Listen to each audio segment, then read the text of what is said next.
How's it going, friends and family? Welcome to Big Red Leads. I am Big Red. I want to talk to you today about onboarding, hiring of friends and family.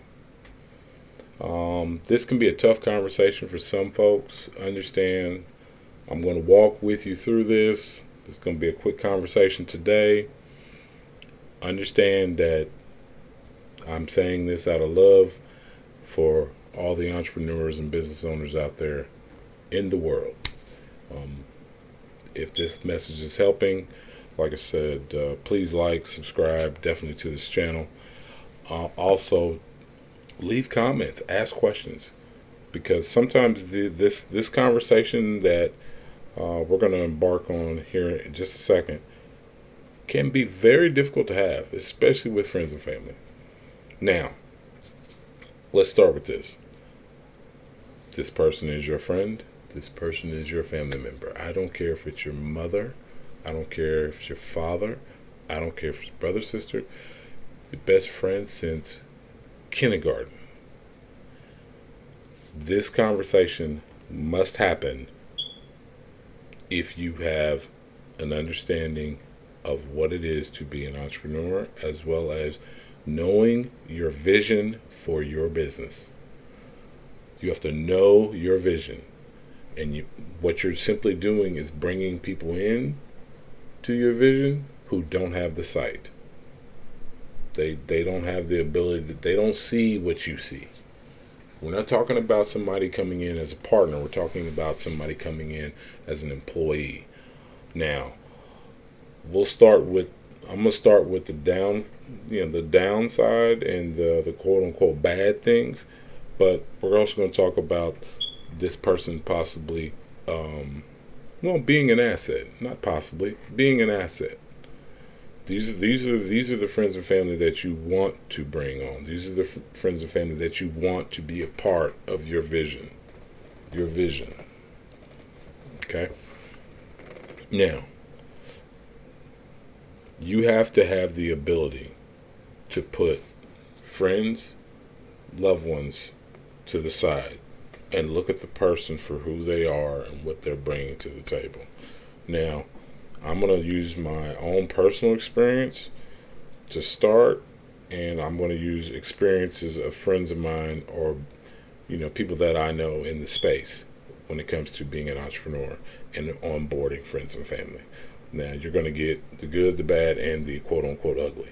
But understand, there's more good than bad, and there's very little ugly. Now, it can get ugly, but that's a whole nother conversation for another video, another day. Now, I have a list.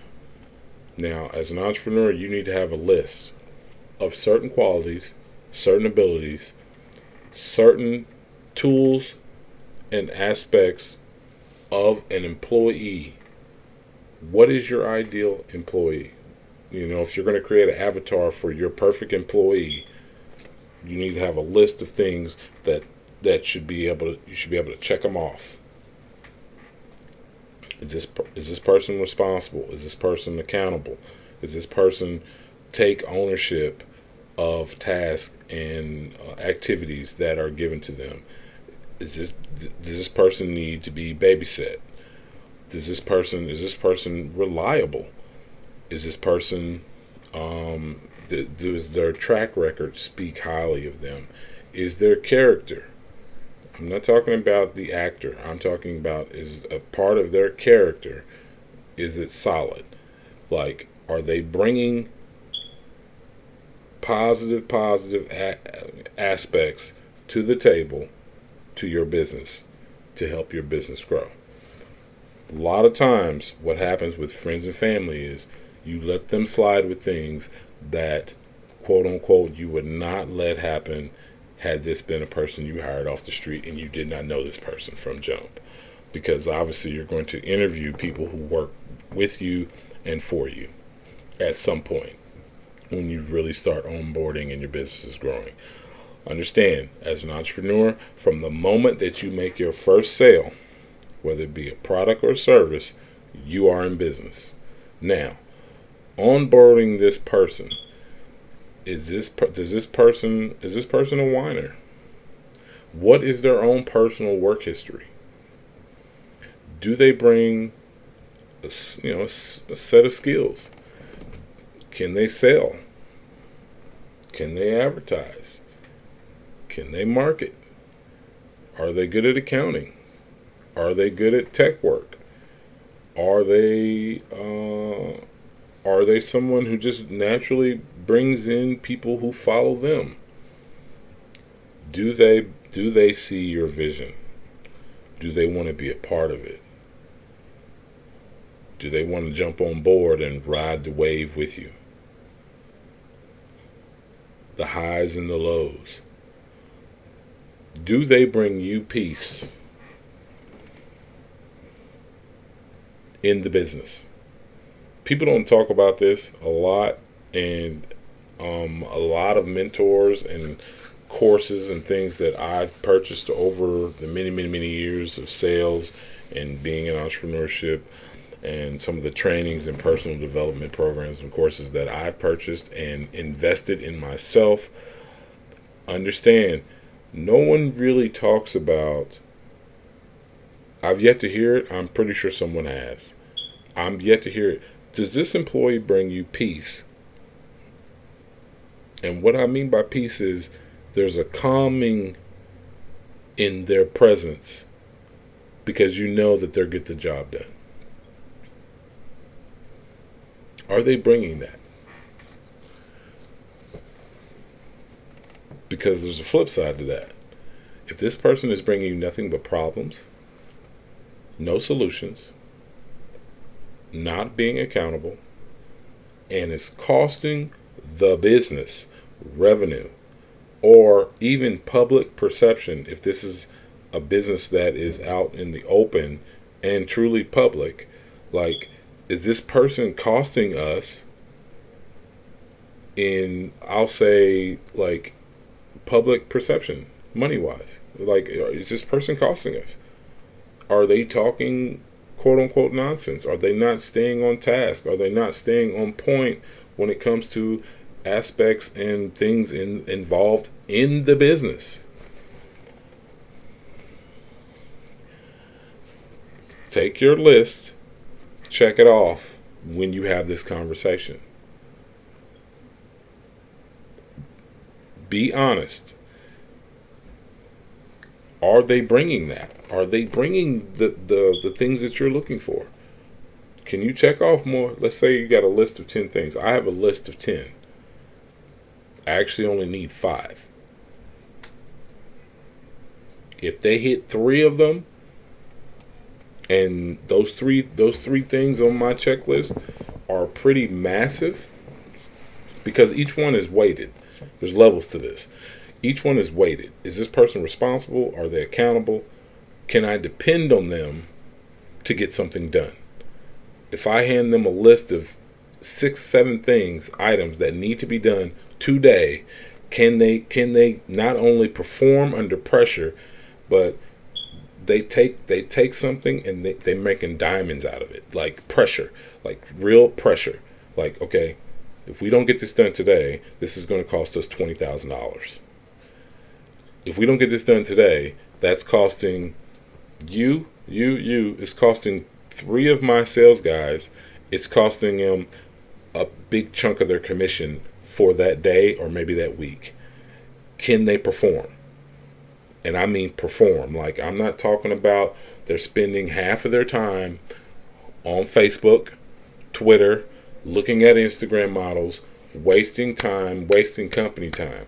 What kills me is you'll see somebody come into work, and the first thing they do is go to the bathroom. Do they do that? Here's a better question. This is a broad question, but it really speaks to what I'm talking about. How many times have you been at a job and an employee who performs pretty decent, I say decent, but the first thing they do is go to the bathroom?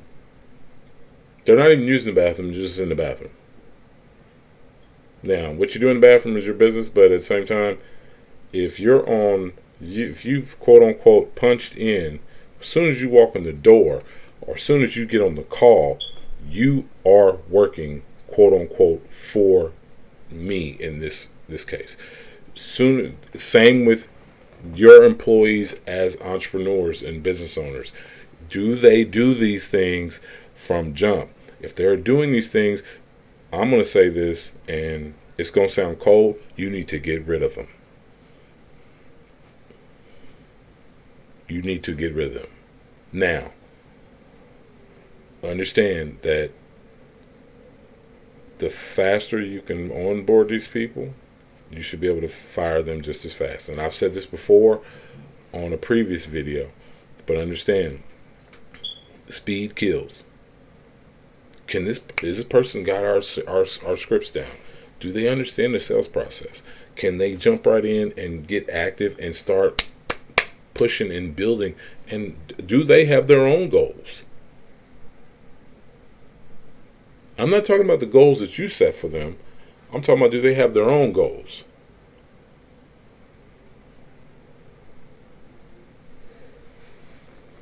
Where do they see themselves in this business 2 years from now, 3 years from now, 5 years from now? Do they want to be a partner? Now, someone who's bringing all those great things that are on my list, if they're bringing all that, I look at that person as an asset, and if the question comes up a year or 2 years from now, I will consider them for a partnership. Because I know if I'm not here and I put them in charge, they get it done. They get it done. They're bringing in new clientele. They're bringing in, quote unquote, fresh blood to the table. Like they understand the vision. They back it. They're committed. They're ready to rock and roll. And whatever is needed gets done. One of the best feelings in the world, anybody who's been in a relationship of any kind, one of the best feelings in the world is not having to ask for something and it gets done. Or better yet, it is done.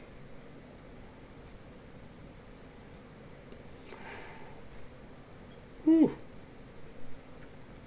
I love graphs. Someone brings me, okay, the numbers for the last 2 weeks for our sales team. It's like, I was just thinking about that. Oh, Charles, it's done. Here it is. Whoo! That's what I'm talking about. That's an asset. That's somebody that I will gladly and pay handsomely to be a part of the bigger picture.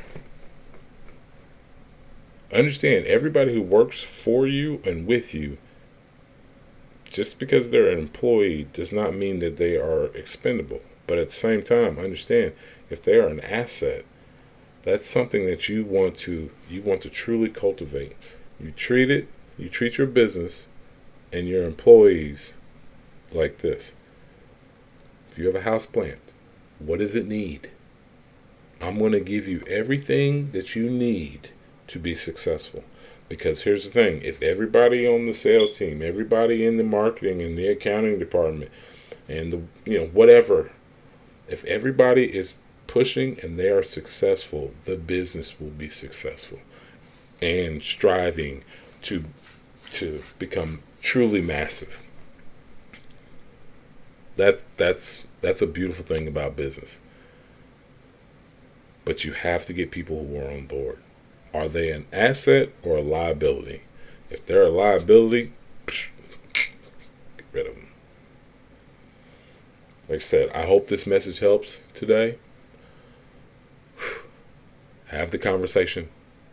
You bring your friends and family. Have the conversation. Have this conversation with them. And be 100 about it. Doesn't mean I don't love you. You just can't work with me.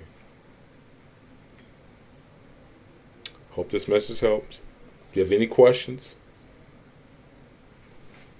comment, ask them. Like, subscribe to the channel. Talk soon. Big Red Leads.